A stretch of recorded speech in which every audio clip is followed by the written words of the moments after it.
it seems like in this discussion about piracy or copyrights or the cultural landscape of Europe, the digital market in Europe, there are economic arguments, legal arguments, but also principled arguments about respect for fundamental rights when enforcement is discussed, and the intrinsic value of arts and culture, which we believe is a part of an open democracy. And we've tried to break these down a little bit and add some more transparency to a discussion that is cluttered by intense lobbying and a lack of facts. New business models can compete with free and can actually help foster the preservation of cultural diversity in Europe, which we are all so proud of and which we should cherish, because we live in an area in the world that has the most rich and diverse content to offer, and we should think about this more. These are transitory technologies, right? These are not, there's an arc to these. The CD is already an obsolete object. The DVD will shortly be an obsolete object. The crisis of piracy is really a crisis of the cost structures around those two objects. And that's because the big four record labels are still 70% dependent on CD sales. And I'll show you in a second why that's a problem. The big Hollywood studios, 50% on DVD sales. I mean, these are markets that are you know, legacy in the worst sense of the word. They're not positioned to make an easy transition to other modes of delivery. And as the digital revolution continues, the costs of delivery fall to near zero. And the costs of the goods consequently are falling. And in a competitive market, that's what happens to the costs. They fall.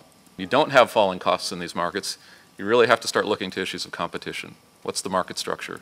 You know, how big are the incumbents, and what are the incumbents doing to protect their existing market model? If you keep all the options open, of course, more innovation is possible.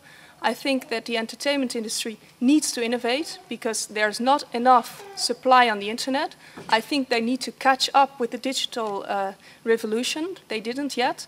And I think that with this system, to keep it more open, will be giving more of a level playing field. And of course, last but not least, with this system in Holland, already we have a collective rights management.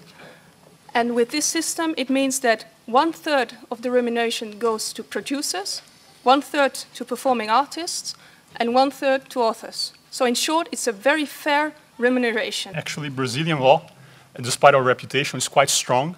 And enforcement policy in general is extremely strong. Criminal copyright infringement of a commercial nature, as of 2003, must be prosecuted ex officio, which means that police have the duty to investigate, prosecutors have the duty to prosecute, and judges have the duty to trial any act of copyright infringement done in a commercial context as soon as they get to know that the act has occurred.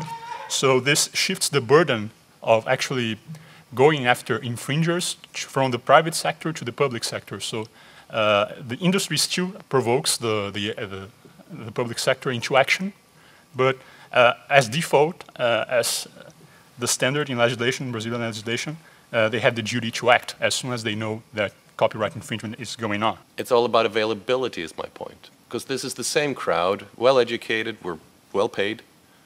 We have already bought Toy Story 3 5 times. One for the car, one for the home, one for the summer house, one just in case, so we have it for the kids so they don't cry. It's not a question of payment.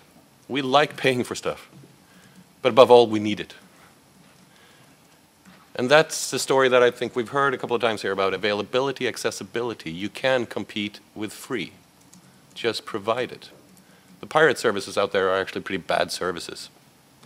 Tricky to use, hard to manage. You'd never know really what you're downloaded until you have it. So of course we should be able as an industry to offer something better. So our whole approach to piracy is actually to